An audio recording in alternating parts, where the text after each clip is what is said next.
बचपन और कहानियों का एक अलग ही नाता है।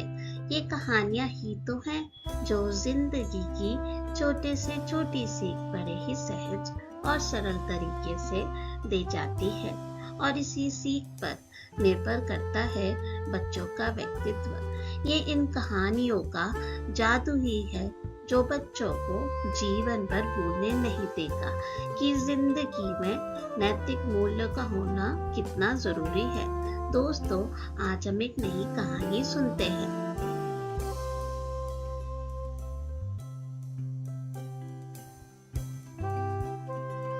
डायनासोर और दोस्त की कहानी।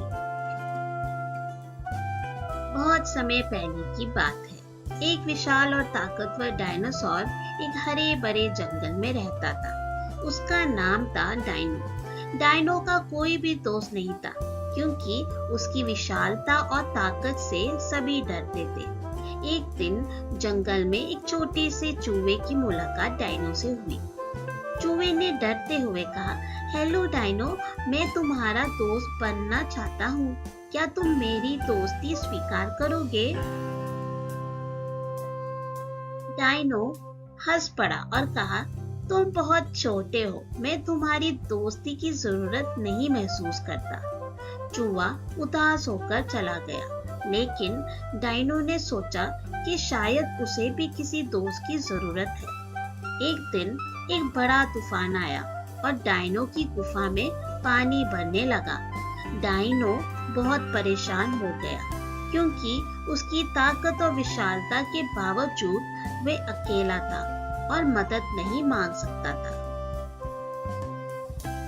तभी वही चूहे आया और कहा, डायनो, मैं तुम्हारी मदद कर सकता हूँ। मुझे पता है कि तुम अकेले हो, इसलिए मैंने तुम्हारी मदद करने का फैसला किया।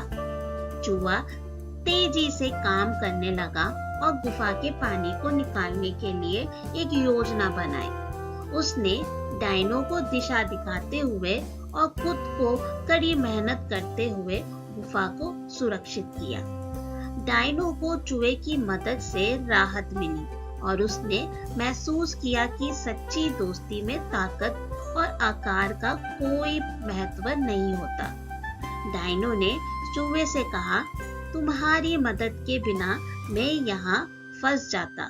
अब मैं समझता हूँ कि सच्चे दोस्त की मदद और समर्थन सबसे महत्वपूर्ण होता है। डायनो और चूहे अच्छे दोस्त बन गए और जंगल में एक साथ खुशहाल जीवन बिताने लगे। सच्ची दोस्ती का कोई आकार नहीं होता। किसी भी व्यक्ति की मदद और समर्थन की जरूरत कभी भी हो सकती है और दोस्ती का महत्व सभी के लिए समान होता है। दोस्तों, अगर ये वीडियो अच्छा लगे please like, share and subscribe करें। Thank you for watching.